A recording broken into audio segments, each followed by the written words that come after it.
Welcome to the deep dive. Today we're tearing into an intermittent fasting app called Simple. And it's a fascinating one. We're looking at about 33,000 user reviews, and they could not be more polarized. Exactly. You have half of them saying it completely changed their lives, incredible weight loss. And the other half. The other half are claiming they were just scammed by these mysterious monthly charges. Right. So that's our mission for this deep dive. We need to separate the app's function from its financial tactics. Huh. Does the AI coach actually work? Or is this just a trap? So let's start with the function, because we have to admit right up front, the app works. It really does. The results are there. We saw this one story from a user who dropped 43 pounds. In just 5 months. Yeah, and they were crediting the science-backed content and the fasting timer. It's not just a gimmick. And that AI coach, AO, it seems to provide genuine value. For people who sign up for a standard plan, which can be around $50 a year, Simple is delivering. Which explains that 4.3-star rating on Trustpilot.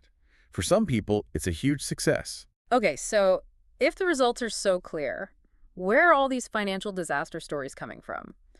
We see complaints everywhere about a $29.99 charge hitting accounts. Right, over and over. And it's happening to people who thought they were on a free trial, or even people who thought they already canceled. And this is the crazy part.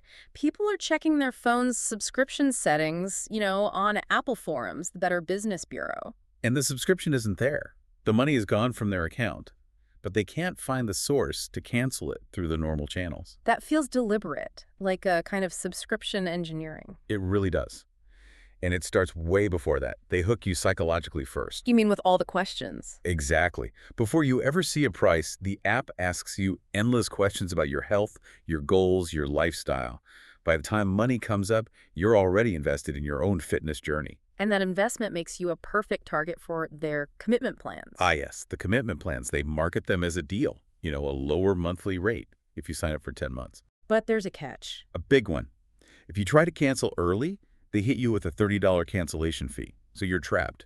You either pay for months you don't want, or you pay them just to escape. That's brutal. And they're also making the free version worse to push people to pay. This is a huge deal. They limited the number of free messages you get from the AI coach. But the bigger thing, the thing that really gets you, is they removed the History tab. The History tab. So in the free version, you can no longer see your past successful fasts. The whole point of a tracker is to see your progress, your wins. And without that, the pressure to upgrade just to see your own data is immense. So I guess the verdict is that the service is functional, but the business model is really designed around these accidental conversions.